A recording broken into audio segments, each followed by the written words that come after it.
Seine. La revue de presse. Tour d'horizon de l'actualité locale. Agathe Petit.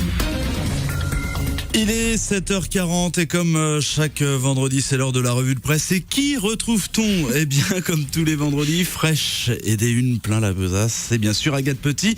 Bonjour Agathe. Bonjour Charles et bonjour à toutes et à tous. C'est le gros sujet du moment dans le vignoble et probablement pour l'année à venir, la construction de l'échangeur autoroutier de Montbert pour accéder à l'A83, prévu depuis 1991. Il devrait ouvrir d'ici l'automne 2016. Depuis quelques semaines, les pelleteuses ont démarré les travaux pour réaliser cet équipement d'une valeur de 17 millions d'euros.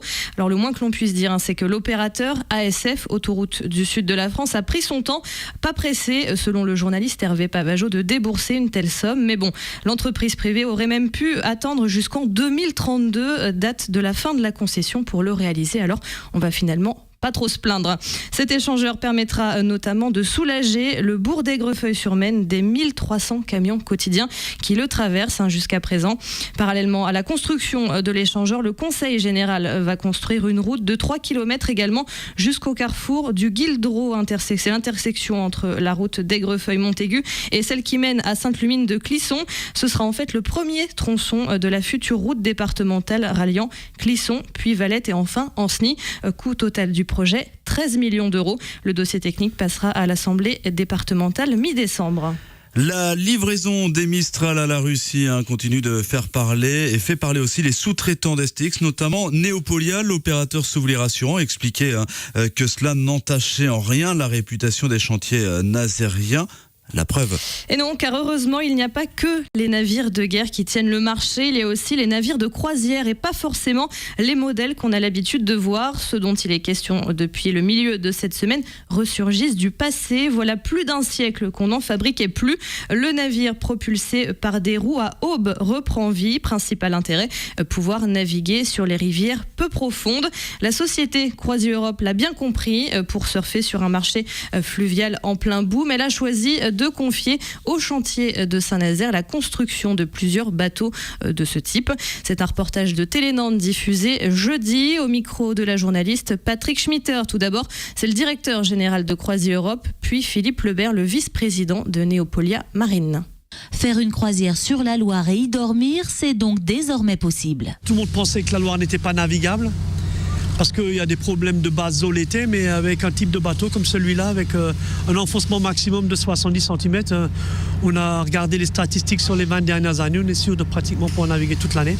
Comptez tout de même un prix de départ à 1 000 € pour la semaine. Un second bateau est aussi en commande. Il naviguera sur l'Elbe, en Allemagne. Le marché fluvial est en plein développement. CroisiEurope annonce une croissance de 10% par an.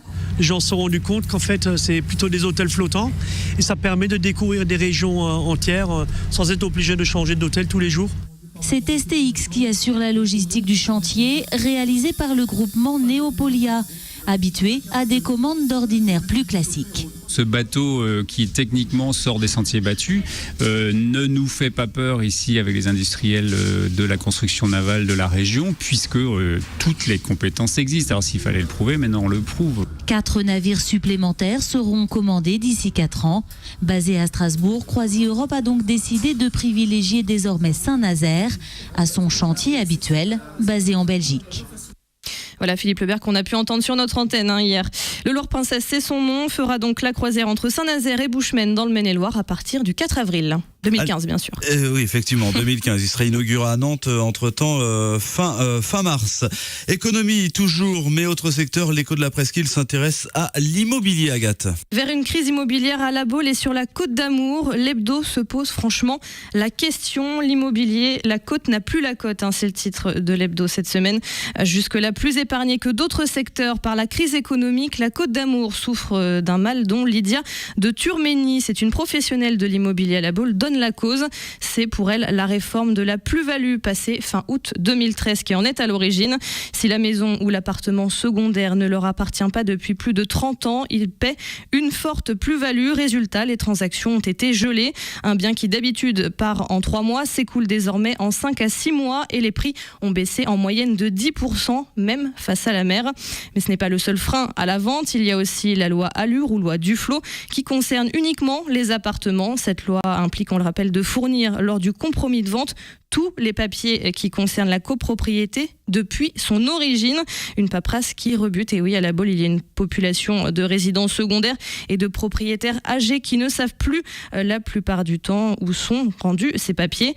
Mais il n'y a pas qu'à La Baule, bien sûr. Transactions et opérations en berne, acquéreur invisible, l'immobilier nazérien est aussi chaos, à tel point que la construction de 47 logements baptisés Villa Aloé a été suspendue par le groupe Giboire chargé de sa construction. Cette crise préoccupe aussi bien sûr les professionnels du bâtiment. C'est un Nazérien, Norbert Pinto, qui a pris la tête de la section départementale de la Fédération française du bâtiment, ce qui représente 450 entreprises et 12 000 salariés. Le marché est à l'arrêt à Saint-Nazaire comme ailleurs. Sur le département, les mises en chantier ont chuté de 12%. Les dépôts de bilan s'enchaînent. Nous n'avons pas de perspective et les investisseurs non plus. Ouais, c'est guère reluisant comme photographie du côté de l'immobilier nazérien. Des propriétaires qui n'arrivent pas à vendre, des acheteurs étranglés par les prix du marché. C'est un petit peu le serpent qui se mord la queue. Ouais. Allez, maintenant, un petit peu de spirituel. Vas-tu finir par prêcher la bonne parole enfin, Agathe, alors? Alors pas moi, mais l'évêque de Nantes, oui, Monseigneur James Jean-Paul de son prénom, s'est fendu d'un message à l'attention des catholiques du département cette semaine. Installé depuis 2009, c'est sa première lettre pastorale. Pourquoi pas plus tôt? Eh bien parce qu'il attendait la fin de la réorganisation du diocèse, c'est-à-dire de la circonscription décidée par son prédécesseur.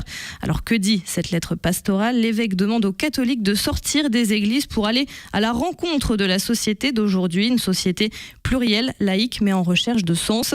Aller à la rencontre, une nécessité absolue, selon Monseigneur James, au micro d'Anthony Torzek de Radio Fidélité Nantes. Si nous attendons, l'Église va s'atrophier. Je crois que si nous en restons à cette attitude de simple accueil, et de fait, il est encore important, mais si nous en restons à cette attitude de simple accueil, notre Église va s'atrophier. Parce que simplement, le phénomène de la sécularisation aujourd'hui fait que les jeunes générations, par exemple, sont de plus en plus éloignées de la vie de l'Église. Et donc, nous avons à accompagner cette démarche d'accueil par une démarche d'aller vers les gens, de sortir. C'est la proposition que je fais à tous les catholiques. Alors justement, je me mets à la place d'un catholique qui entend ce discours. L'évêque veut que j'aille à la rencontre, mais on y va comment? Avec une pancarte « Je suis catholique, viens discuter avec moi ». Comment on fait concrètement? On y va avec ce qu'on est, simplement. Et je crois que les catholiques le font déjà d'une certaine manière. Ils vont prendre conscience que peut-être cette attitude de sortie que je propose est une attitude déjà vécue, dont ils ont déjà l'expérience. Tout le monde ne partage pas la foi chrétienne. Qu'ils se rappellent, par exemple, la démarche qu'ils font lorsqu'ils vont faire leurs courses dans les magasins, lorsqu'ils vont chercher à établir des relations avec leurs voisins d'immeuble. Ce sont des choses extrêmement simples. Il ne faut pas se mettre des complications. Qu'ils se rappellent ça, mais ils le font en chrétien. On le fait parce qu'on est, et profondément, je crois que c'est cela que nous dirait le pape François, parce qu'on est habité par une présence, on est habité par une amitié qui irrigue notre vie, qui nous réjouit, et cette amitié-là, on a le désir de la partager.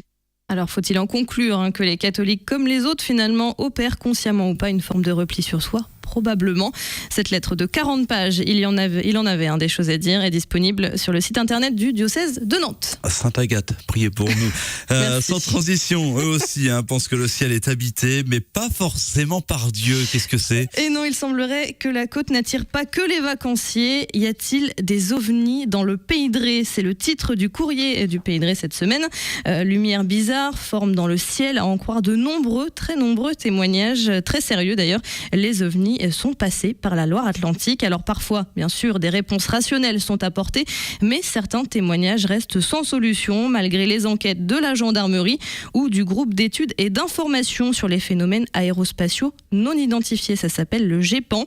En tout, 1170 cas ont été recensés, parmi eux 22% quand même, ça représente un peu plus de 250, sont classés en phénomène non identifié. Et pour aller en parler au fameux repas ufologique, parce qu'il va y avoir une autre édition qui va être organisée à Nantes dans le courant du mois de décembre. Allez, le mot de la fin, Agathe. Oui, un mot pour évoquer ce hors-série du Point. Nantes enquête sur les tribus, les néo-châtelains, les pénichards, les écolos, les bretonnants, les jeunes cathos, les supporters des Canaries, les geeks, etc. C'est en kiosque depuis hier. Et les supporters des Canaries ont rendez-vous ce soir pour le match face à Marseille. OM FC Nantes, le leader contre le 4e. Ça va être un beau match, Agathe. Ce sera à suivre sans doute, probablement. La meilleure défense contre la meilleure attaque en même temps. C'est plutôt pas mal. Ce sera à suivre en direct sur Sun à partir de 20h dans la grande soirée multisport. Parce que la revue de presse, on peut aussi faire de l'autopromo, Agathe. Oui, c'est vrai. On est d'accord ? Bien sûr, tout le monde le fait pour qu'on gênerait. Exactement. D'ailleurs, l'autopromo, puisqu'on te retrouvera aussi lundi matin pour l'invité Sun Politique. Oui. Alors, ce sera le maire du Pèlerin qui se présentera. Exactement, le maire du Pèlerin, dont le nom est Benjamin Morival, un tout jeune maire de 47 ans. Originaire de Paris ou de la région parisienne en tout cas. De Versailles, exactement. Donc ce sera à 7h40 dans l'invité Sun Politique. D'ici là, si vous avez des questions à lui poser, n'hésitez pas, Agathe. 02 43 32 12 pour le standard téléphonique ou bien sur notre compte Twitter #SunPolitique. Vous savez tout. Merci Agathe qu'on retrouvera évidemment également la semaine prochaine vendredi pour la nouvelle revue de presse.